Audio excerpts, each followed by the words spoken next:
Imagine myself.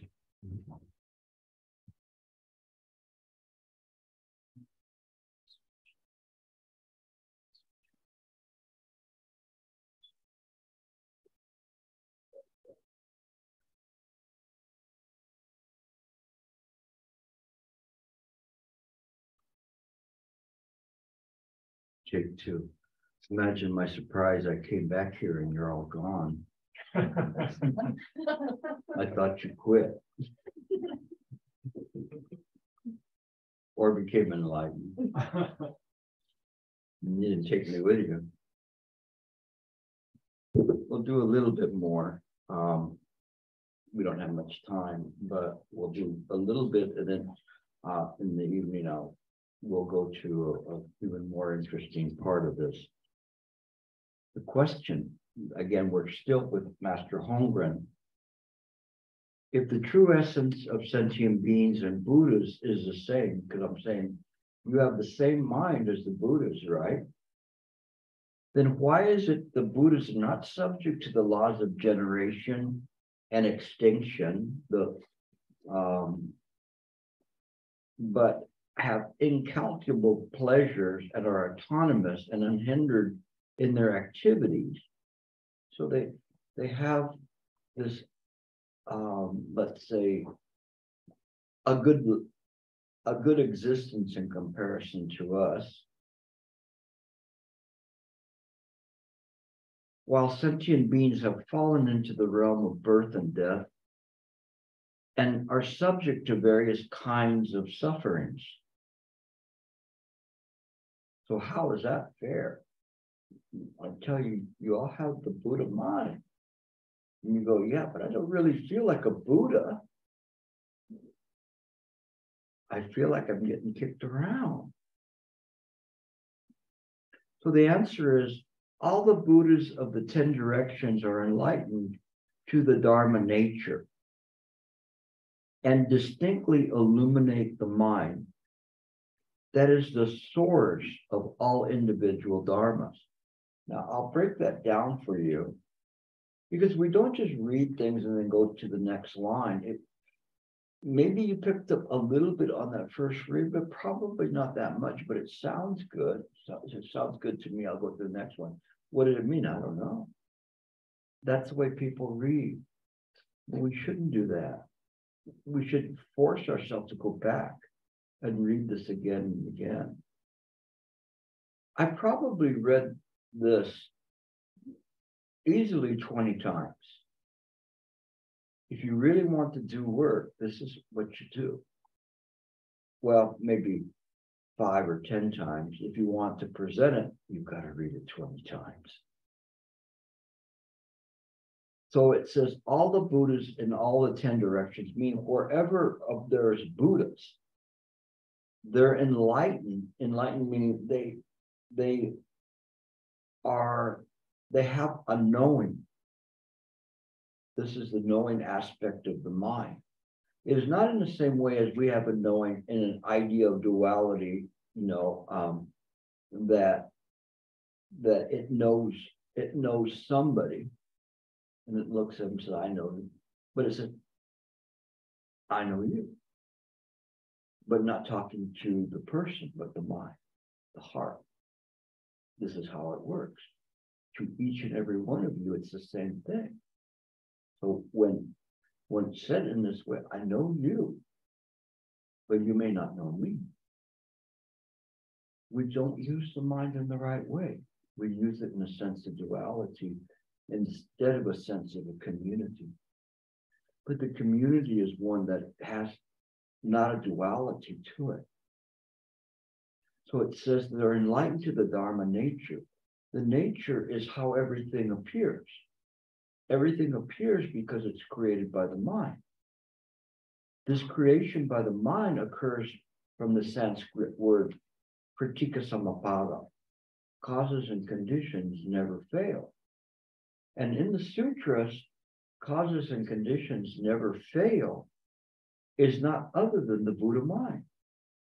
It is just in this way, this very aspect of mind, causes and conditions never fail. is the Buddha mind. It's how everything works. This is the Dharma nature. But we don't see things in that way.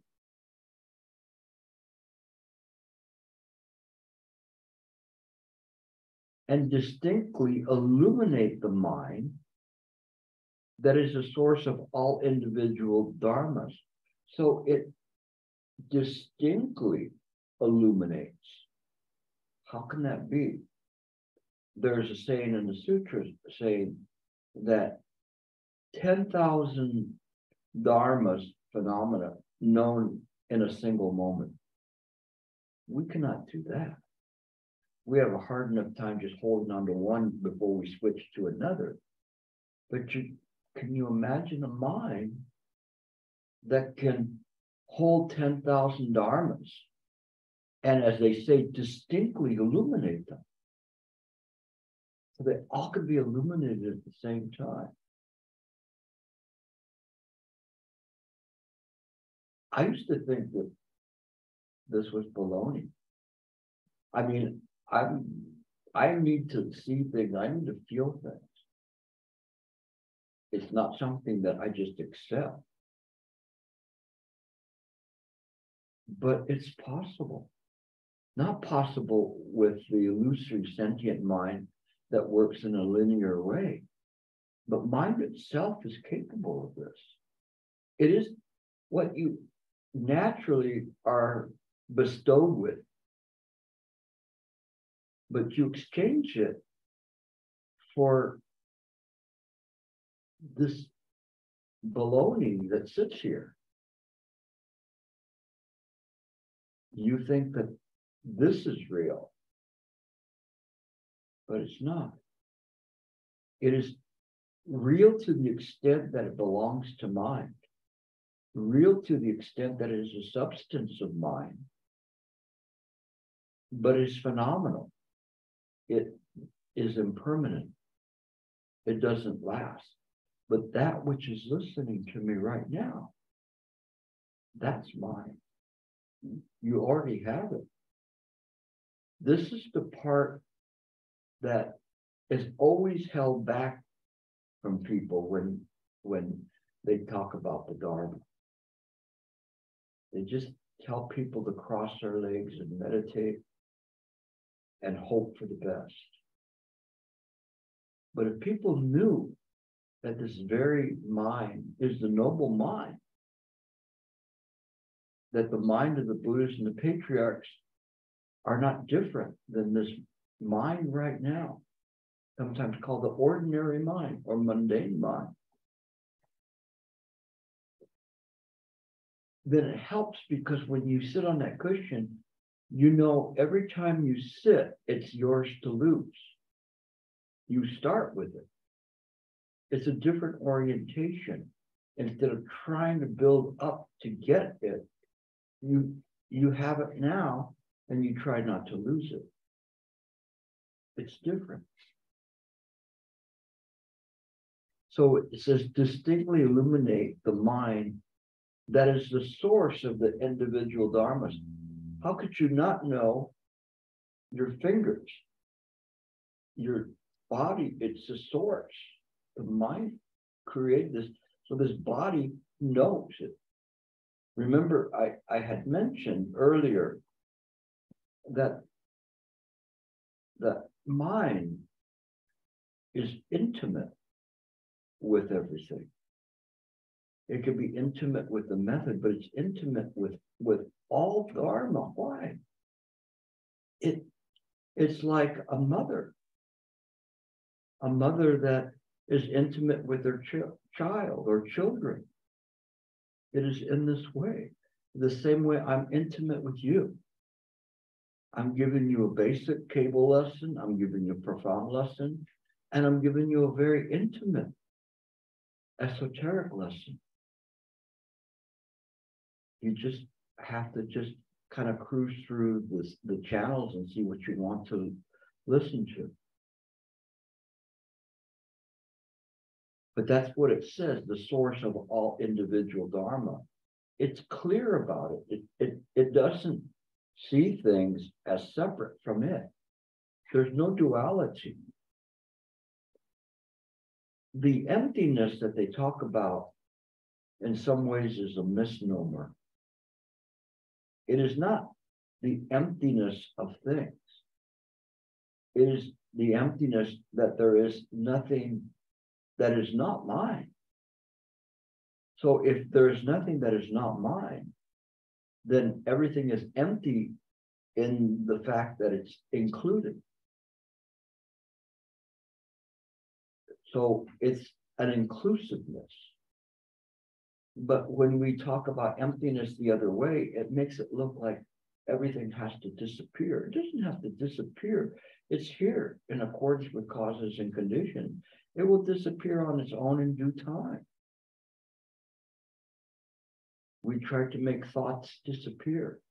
We don't need to do that when we're meditating. We just have to, as they say, distinctly illuminate the mind. Distinctly illuminate it. As you were sitting there, what you don't see is there's thousands of thoughts and potential thoughts that are arising in mind, like effervescent bubbles. We cannot see that. We only see the ones that come to the surface and occupy center stage in our mind. We're ignorant to the fact that there's all these other ones and associated bubbles to that's there.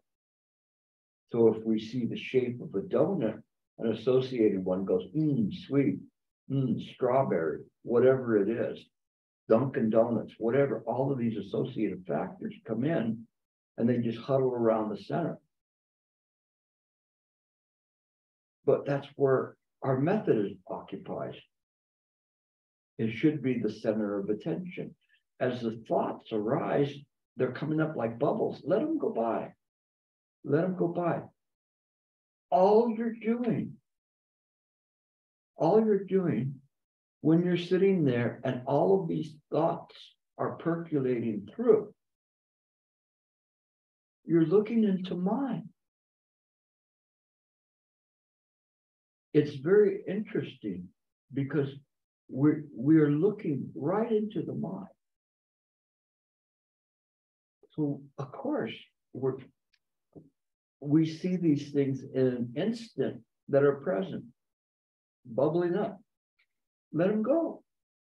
They're not going to go away. Even if you try to swoop them away with your arm and the bubbles go away, they're going to get back in line and come back up again.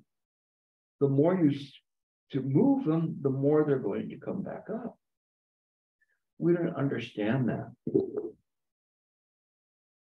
Once I was at a retreat, and it was in the late spring at DDRC, which I don't think they do that anymore. They took us deep into the forest, and we're there walking. It was a very warm day, and we're doing walking meditation. And I was aware there's a lot of bugs here, but I'm just walking, so I'm not producing an appetizing heat signature for the bugs. And so the person in front of me gets bothered by the mosquitoes. So what does he do? I'm looking at him going, don't, and like that with his arms. So it was like a call to arms of all the mosquitoes within 1 square mile that come swooping down on him because they're seeing this heat signature and disturbance, and they're going, it's lunchtime. And they all come down on him. And I'm going, don't move, don't move. And then he was like doing the lambada, he was moving his hand this way and that way and doing this, and I felt so sorry for him because the more he did it, the more he attracted the mosquitoes. Although there was a portion of me that still looked at him saying, better you than me, but the thing is that when we sit to meditate, don't swat at the thoughts. If you swat at them, they're going to keep coming back and stronger. It's the same thing that happened in that forest. You just don't understand the nature of mind. If we pay attention to all of these thoughts, what happens is that they're going to come up stronger because we're giving them mind energy, mind attention. So we need to keep the mind on the method, because by keeping it on the method, it neutralizes all of these things. They will still be passing by in their endless parade, but they will lose their intensity and their frequency and their power over you. When we don't do that, we succumb to all of these thoughts. We can't control what we're doing. We've lost the ability to function properly. We're a slave to all of these habitual patterns. When we do it right, the mind is illuminated. Once the mind is illuminated, it's aware of the method because we just put it there in front of us. All these things just go by. Why? Because we're looking into mind. This is mind. When you see there and you see all of these thoughts coming up, where do you think they're happening?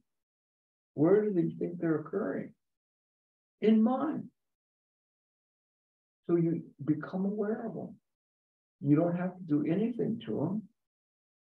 You just know where they came from pratika samabhava. Causes and conditions never fail.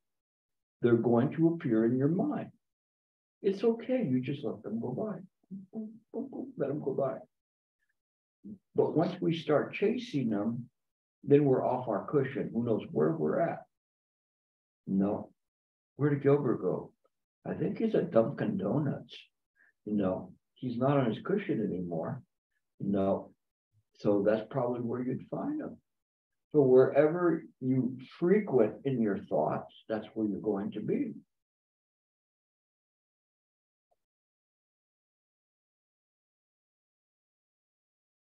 They do not, it's talking about the Buddhas, they do not generate false thoughts. Never fail in correct mindfulness. So they don't generate false thoughts. They don't cling to thoughts, cling to the idea of an ego, a self, or a life and being, or anything attached to it. So in their correct mindfulness, and then extinguish the illusion of personal possession. You have a question? I have a couple of questions. The last thing, I mean, you think it keeps coming to my mind is one thought for 10,000 years. That's the goal, right? And then, but you have these thoughts, and okay, maybe I'll just let them go, kind of deal, and then pretty soon things are pretty calm. But so everything you're saying is like, no, but that's not the goal. The goal is one thought for 10,000 years. So that's one issue. The second is that we'll say that, you're reading a sutra and I still have a number of issues with some of them. Okay, I'm repeating it, but I really don't feel comfortable with it. So is it okay to sit and meditate, particularly if you happen to be slowing down, falling asleep, kind of heading in the falling asleep direction, to sit there and kind of repeat a line of a sutra and let it sit there for a while and see if anything good comes up. Not that if anything bad doesn't come up, it can't hurt. Okay. As long as you don't become adept at chanting it in your sleep.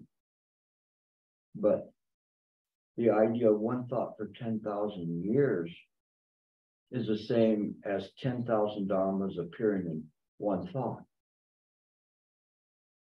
That'll give you kind of a little thing to flip over and back. Because the mind is capable of that in this very moment of knowing all of these dharmas, the illusory mind that we believe to be our mind, trivial to sentient beings who are illusory, isn't capable of doing that. It doesn't have the mind power to do that. Why? Because it's a dream. In the dream world, it's limited to whatever you put into the dream. But it doesn't have the power of the true mind, infinite power, infinite access, infinite information. It is just a world made up of false impressions. So it's not capable of doing that. Now we're getting pretty deep with this, but it kind of gives you something to play with. You know, I don't think there's anybody here that can't kind of play with this, because what I'm doing is giving you something, no matter what. I could talk, you know, until next year, continuously here, and I wouldn't say anything that would be enlightening. It is your processing of it that does that. And the thing is that the difference is that if I approach this from the idea of the right view, then it's worth listening to, because at least you have an idea of where to look and where not to look. And so where to look is look directly into the mind. You can't miss it. You can't miss mind. If you're meditating, mind is right there. Just let it stay there. It's like X marks the spot. You know, you go to the mall and you go, where am I? And there's this thing saying, you are here. Okay. When you sit here to meditate, that X is right in front of you, right before your very nose is mind. You can't miss it at all. What about behind you?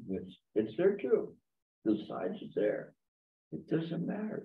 You begin to understand how to meditate.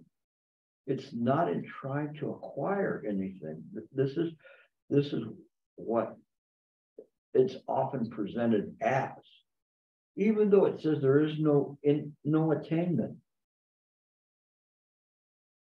But we still don't believe that. We don't believe the Heart Sutra. We can read it and say, I believe the Heart Sutra, but we don't live it. We don't practice it.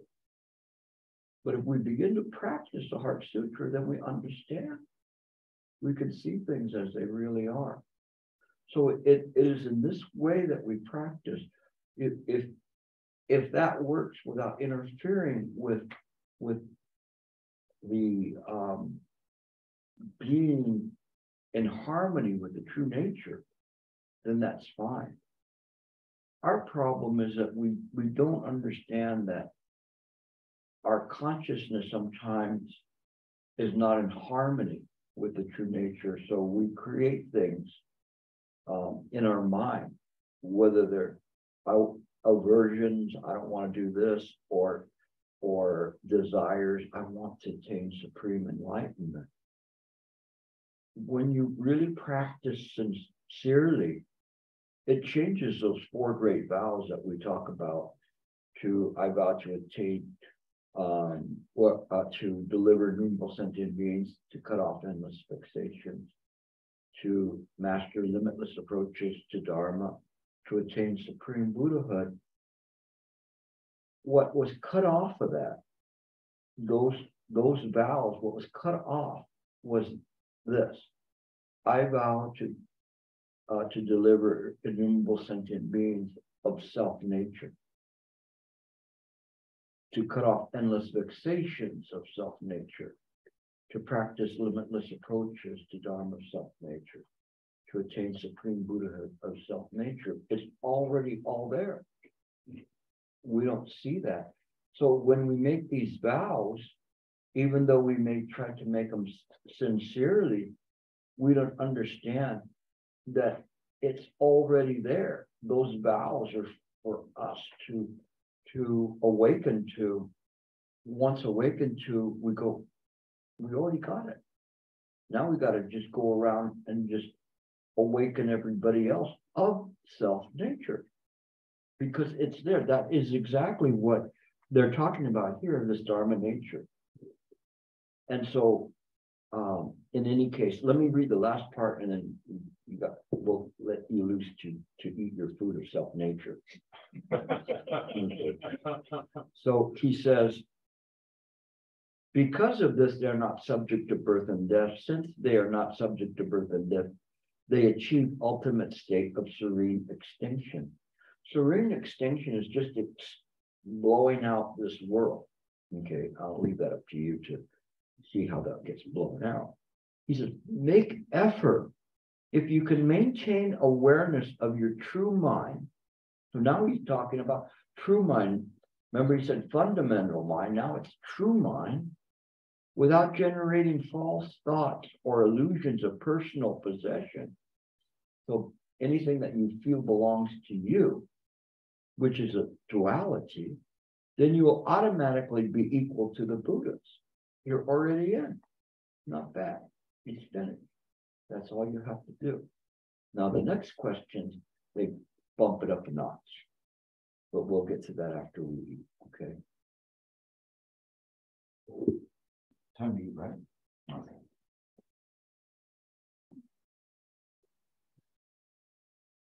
Hold your towel, and I'll stand up.